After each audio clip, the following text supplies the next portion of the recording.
Hello and welcome to the morning sports briefing here on Friday, the 28th of August. Yes, folks, it's almost the weekend. You can kind of nearly smell it. The Ranfurly Shield is back. We have South Africa Cricket has sacked its chief executive. The Rabbitohs thrash the Eels. Over in the USA, the NBA Finals were postponed yesterday, as was Major League Soccer and Major League Baseball as well. And the US Tennis Open has announced its draw, and also we have got the Base NZ Park attack happening on Saturday. So lots of news to bring you this morning on the Morning Sports Briefing, your best way to start the day up to speed with all of the important sports news. And yes, over in South Africa, the governing body has sacked its chief executive, Thambang Monroe, for what it says are acts of serious misconduct. There's definitely been issues off the pitch with cricket in South Africa. The South African Cricket Association has called on Monroe and the whole board and the Cricket South Africa board to resign, saying that poor leadership had put South African cricket in a disastrous position. We'll have more on this when our cricket correspondent Ashwin is back on Monday. Don't forget that tonight the Winter Sports NZ will be announcing the winner of the Edgar Challenge Cup. If you remember, yesterday we told you how basically Wells and Smoothie are joint top in that on 440 points, and Cosma just trailing them on 400 points. It's going to be really close to see who wins that. Also in skiing or snowboarding, the Base NZ Park Attack is taking place on Saturday at Cardorona Alpine Resort. So we'll hopefully bring you results of that on Sundays mornings, the morning sport briefing. I'm going to hand you over to Stephen now, who's going to take us through our birthdays. Thank you, Paul, and good morning to everybody tuning into New Zealand Sport Radio. And you're on the cusp of your weekend. Just get through this day and you can sit back and relax. But relaxing today, maybe these three birthday recipients. We start today with a former jockey who is the New Zealand record holder for the number of winners. We look at the most capped warrior, and we also look at an durable All Black who could play first five and second five. But this morning we start with Lance O'Sullivan, ONZM, born this day, the 28th of August 1963, right here in New Zealand, is a former New Zealand jockey. O'Sullivan retired from riding in 2003 with a record of 2,358 winners. In addition to this total, he rode a further 121 winners offshore in places as diverse as Hong Kong, Japan, Macau, Singapore and Turkey, but he was mainly based in Australia. When he retired, was credited with winning 12 New Zealand jockey premierships, having broken Bill Broughton's long-standing record of 11 and 62 GP winners. His biggest win as a jockey was the 1989 Japan Cup on champion Mia Horlicks, breaking the world record for the 2,400 metres. In 2003 New Year's Honours list, O'Sullivan was appointed an officer of the New Zealand Order of Merit for services to thoroughbred racing. Moving right along, Simon Mannering, born this day, the 28th of August 1986, is a New Zealand former professional rugby league footballer. In the 2000s and 2010s, he played for the New Zealand Warriors in the NRL, a New Zealand international representative second row. He could also play centre. He was appointed the national team's captain in 2013 and was replaced in 2016 by Jesse Bromwich, and was part of the 2008 World Cup winning Kiwis team. Mannering was a one-club player who played his whole career Warriors with a record 3 301 appearances for the Warriors, being the most capped player. And finally today, Luke Mcallister, born this day, the 28th of August, 1983, in Waitara, is a New Zealand rugby union footballer. He plays at fly half, second five, and he can play at centre as well. He is the brother of New Zealand women's sevens player Kayla Mcallister and the son of rugby league footballer Charlie Mcallister. Now, Mcallister made his debut for Harbour in 2002 and his Super Rugby for the debut for the Blues in 2004. He made his international appearance for the All Blacks age 21, and that was versus the British and Irish Lions back in 2005. Seems like such a long time ago. Have a very happy birthday. Our three recipients today, Lance, Simon, and of course Luke.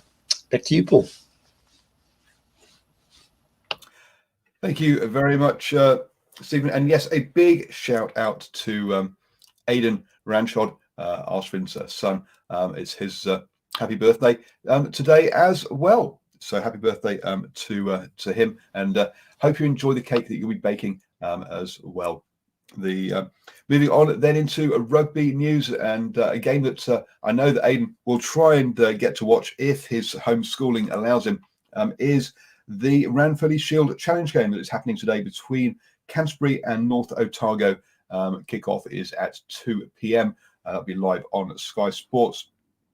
This is the first in 6 defences that Canterbury could possibly have this season. They are currently 8 defences behind Auckland's record. So if Canterbury can retain the Ranfurly Shield this year, they'll be closing in on that record of 148 Ranfurly Shield defences that Auckland has. To be honest with you, I like to see the Ranfurly Shield move around a bit, so I do hope it doesn't just stay with one province this season.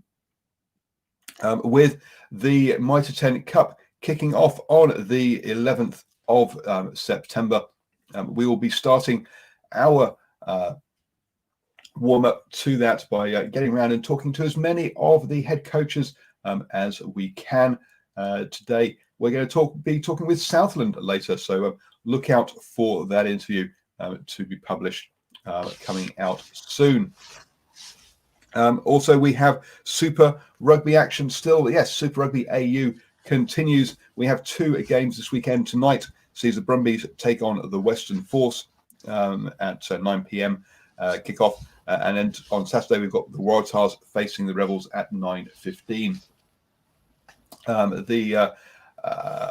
We'll be having our preview show of those with Stephen and Shane. That'll be at 8 p.m. this evening. So don't forget to dial back in to New Zealand Sports Radio at 8 p.m. to preview all of that Super Rugby action this coming weekend. I'm going to hand you back to Stephen now, who's going to take us through our NRL update. Thank you again, Paul. And league news this morning. Well, I suggest you avert your ears if you're an Eels supporter. We check on who's playing in tonight's NRL games, and of course, we're just a quick reminder about the Betfred League, but it's with last night's opening game of round 16 played at Bankwee Stadium is where we start with, because it was the Rabbitohs that completely mauled the Eels. I don't know if a rabbit can maul an eel or can do something to it, but it was 38-0 was the final scoreline after they led by 22-0 at half time. The bad news started very early in the piece for the Eels when Corey Allen scored in the 5th minute. Further tries in the first half to Jason Polo, and we also had Cody Walker and Jaden Sewer head over for tries to give them a 22-0 lead at half-time. And this happens when you missed 51 tackles in total on the match. There was further bad news for the Rabbitohs when there was bad news though. It wasn't all good news for the Rabbitohs. There was some bad news for the Rabbitohs because they lost their star fullback Latrell Mitchell to a grade 3 hamstring injury. So that is very concerning. But those 51 missed tackles by the Eels didn't help them, and it didn't help them anymore in the second half because Campbell Graham picked up a double in the 51st and the 70th minute. So a brace for him. And Adam Reynolds capped off an outstanding game with a try in the 66th minute to go along with his 5 goals. So that final score again, South Sydney Rabbitohs 38, the Eels 0, and that projects the Rabbitohs up to 5th place, but it does still keep the Eels up there in 4th placing. But it must be a concern for Brad Arthur and the Rabbitoh and the Eels, beg your pardon, that his team just seems to be losing a bit of form at this time. Like I said a week ago, I wasn't that impressed with their win over an understrength Melbourne, and so it's proved that they.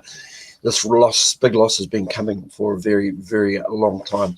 Remembering we are in the start of round 16, so only 5 rounds to go. And look out for tonight when the St. George Dragons take on the Gold Coast Titans. That kicks off at 8 p.m.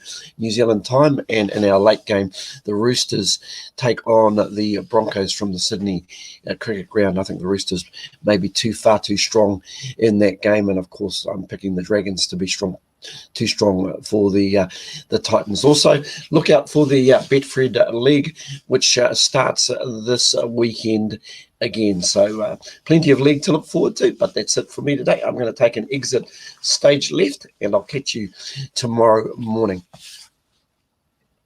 Thank you very much, Stephen, for the NRL updates. But don't forget, Rabbitohs still have got Sonny Bill Williams to come back. So, hey, you never know. Maybe he could be their saviour. Stephen, heading towards finals time. Maybe Roosters, I think, Paul. I think it's the Roosters that have got Sonny Bill Williams. So, yeah, that was a good performance. Yeah. It begins with the letter R, at least. There we go. Yeah, there you go. Oh, it's an animal of sorts. A rooster. One's 2-legged, one's 4-legged, Paul.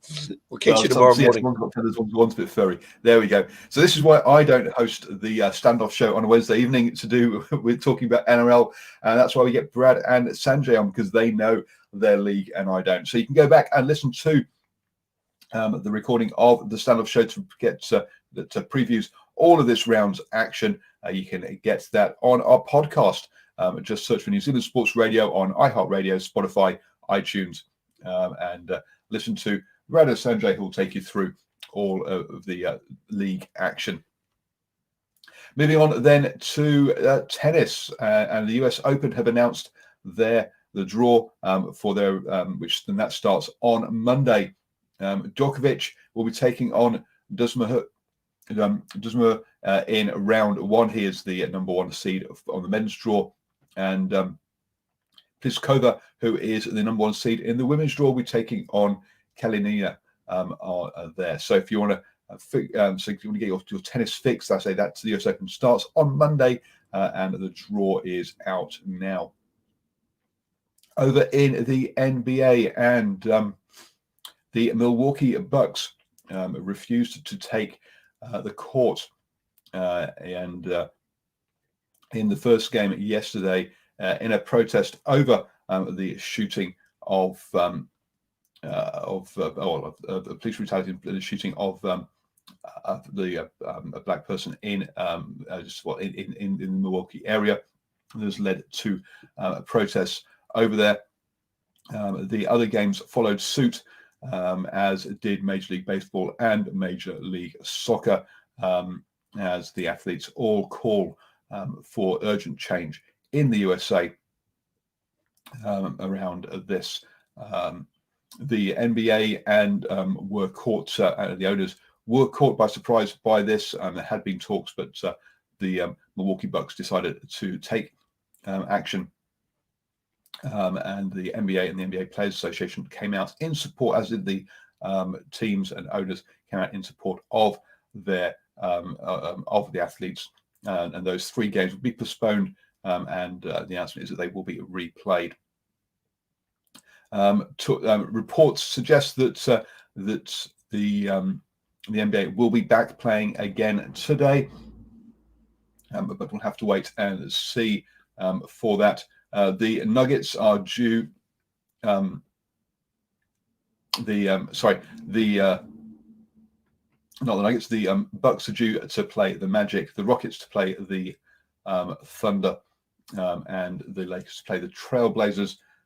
But those look like Friday's games. It would be our Saturday morning. So we'll see if the games do go ahead today or not. Yes, they're due to take place today. Were the Nuggets, the Jazz, the Celtics, Raptors, and the Clippers versus the Mavericks. So we'll see whether those games do or do not go ahead. ESPN currently has them down as postponed. The reports on Twitter were that they would the players would be back out playing. So I have to wait and see what happens in the NBA in a few hours, or in about 45 minutes time. I think that 8 o'clock is normally the time that the first game would be starting. You have now started the day the best way, up to speed with all of the important sports news. Hope you all have a fantastic Friday, folks. As we said, the weekend is almost here, and don't forget, there is that Ranfurly Shield game at 2 p.m. today. So do catch up on that between Canterbury and North Otago. Yep, North Otago in that one. So do catch that game at 2 p.m. today.